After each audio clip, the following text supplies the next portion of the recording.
Welcome mga ka-IT, COC3 Part 5 Remote Desktop. So, nasa client po tayo ngayon. Windows R. I-type natin ang CMD. And then, i-type natin ang IP config para malaman ang IP address ng client natin. So, 100.100.0.100 ang IP address ng client. Okay, so punta tayo sa ating server PC. I-configure natin ang remote desktop. So, sa server, hanapin natin yung search bar. Click start button. And sa search bar, i-type ang remote. So, pag lumabas ng remote desktop connection, i-click natin yon. And then, sa computer, i-type natin ang IP address ng ating client. So, 100.100.0.100. And then, pagkatapos may type, i-click ang show options. So, dyan, sa show options, sa username, i-type natin ang pangalan ng ating user. And then, pagka-type, i-click ang connect. And then, yung password ng user. Okay? So, hintayin lang po nating mag-connect. So, connecting na siya. So, ang process nito, yung OS ng ating user ay lilipat doon sa server na PC.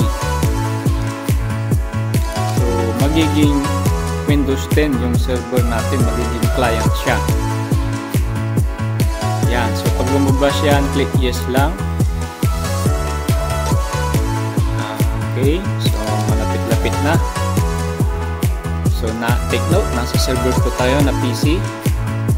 And then, later on, magiging client. Yan. So, yan. Pumasok na. So, papansin nyo sa taas, yan yung IP address ng ating client. So, naka-remote na siya. So, automatic, magla-log out doon sa client PC.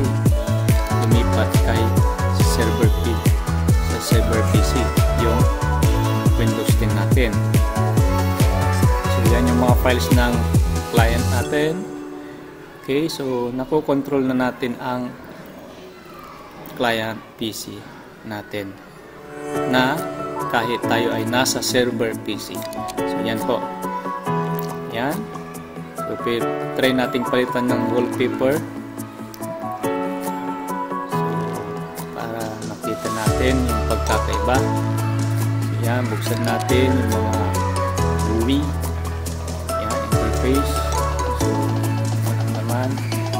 Punta tayo ngayon sa documents or videos.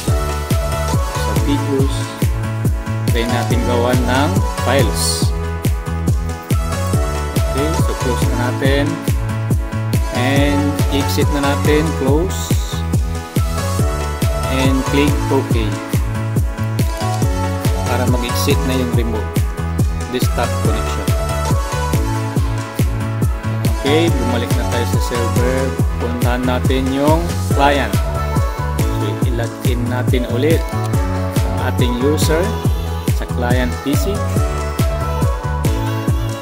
Type ang password ng user.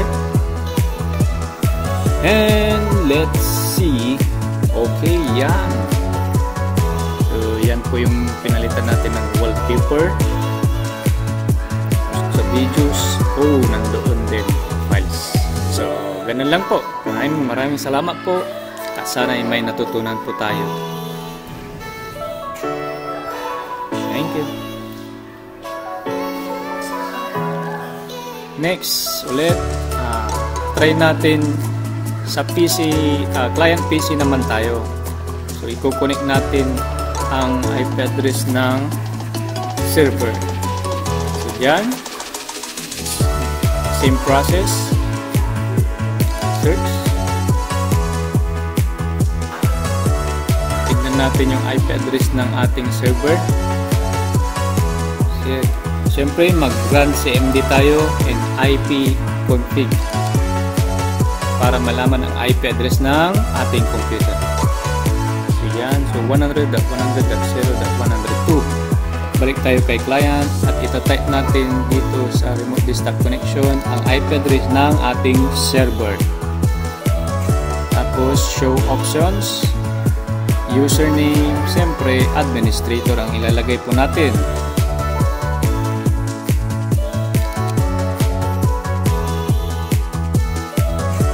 And connect, click connect. At i-type natin ang password ng ating server.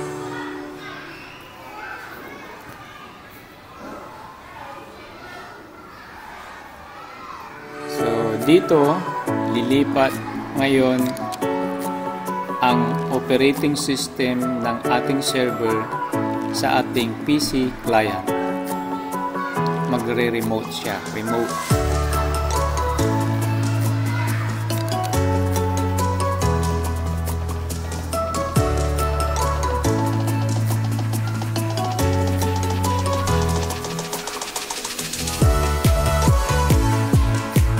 Yan, hintayin lang po natin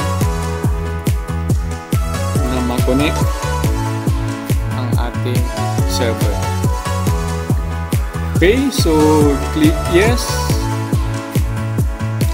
And yan na po, connected na tayo. So mapapansin nyo sa taas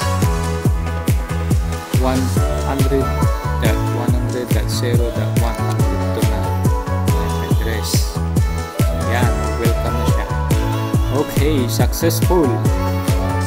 So we are now remote desktop ang ating server. Yan. So yung server, nasa client PC tayo ngayon. Take note. So bubuksan natin, pwede natin galawin yung mga files. Po-control natin ang ating server. So successful. Maraming salamat po. Sana'y may natutunan po kayo. Pag-exit na natin, click X lang para mag-exit na yung remote desktop connection natin, and then click OK. So yan, bumalik na si client and si server. Kailangan natin i-log in ulit sa ating PC. So maraming salamat. Thank you.